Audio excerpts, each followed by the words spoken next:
Okay, now we have action value function. Okay, so here also let's suppose we have 3 into 3 grid world as shown here. Okay, now here S represents the starting state, X represents the obstacle, and G represent the goal state. Okay, as you can see, I have given the all the understanding. Now the agent, a robot for example, can take 4 action: up, down, left, and right. Same. Okay, so if the agent reaches the goal state, then it receives a reward of +10. If the agent hit the obstacle, it receives a reward of -5, and all the other transition have reward of 0. You mean this particular all the blank states. So the goal of the agent is to navigate through the grid world and reach the goal state while avoiding the obstacles. Okay, so the action value function estimate expected return for each state action pair. So that is the expected total reward the agent will receive starting from that state, which is S, taking an particular action and following a particular policy. Okay,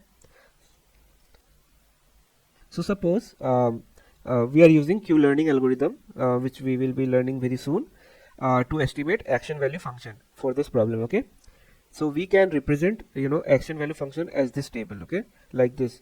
You have your states 1 1 1 2. So in remember in matrix how we uh, basically access any position. So this will be 1 1, this will be 1 2, this will be 1 3, this will be 2 1 2 2 2 3, like that. Okay, so this is how you basically you know cite your all the states, and from that particular state if you take up, this will be your value that you will get, this will be your value that you will get, this will be your value you will get if you take left from 1 1. Same for other states. So suppose you are in state 2 3, let's say from here you take you have took up, so what you will get, you will get 0.9 value.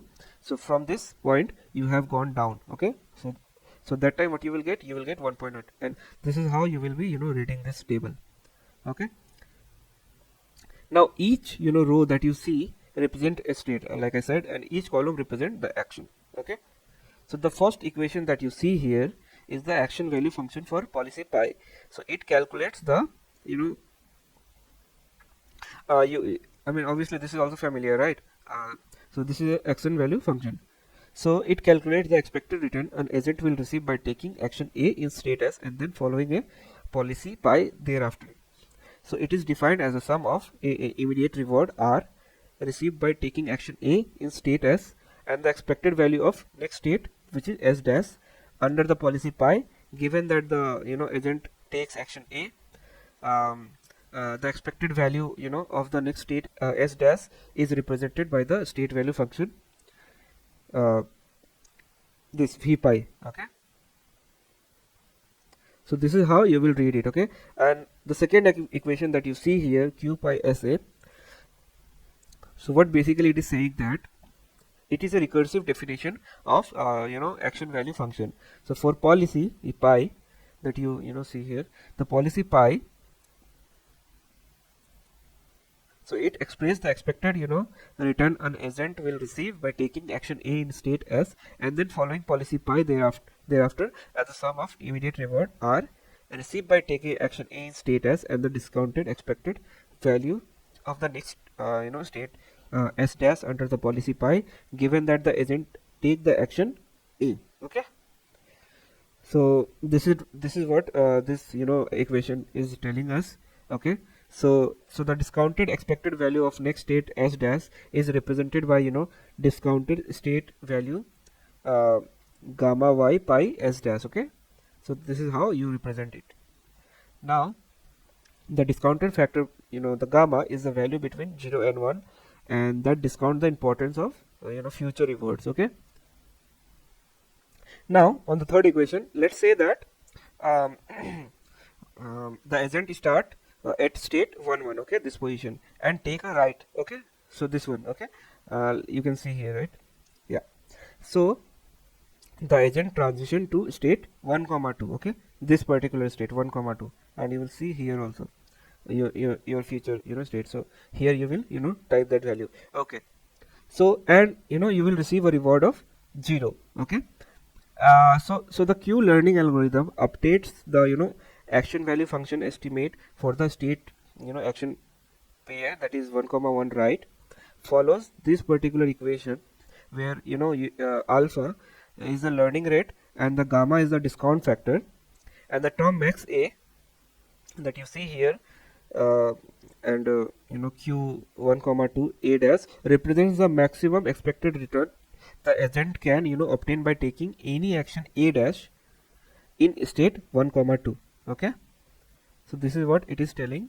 Now in the q learning algorithm, it continues to update the action value function estimate for each state action pair based on observed reward and transition until convergence. So at convergence, the action value function provide a good estimate of expected return for each state action pair, which can be used to determine the optimal policy for the agent to navigate through grid wall and reach the goal state while avoiding obstacle. Okay, so this is how you will be solving. Let's say you want to find out uh, what will be the value of if you are in 3 comma 1 state.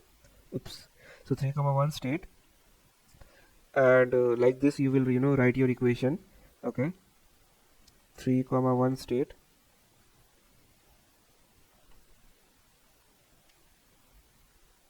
and you will also update this one. Okay, now let's say you want to move up. Okay, so you will write like this: up.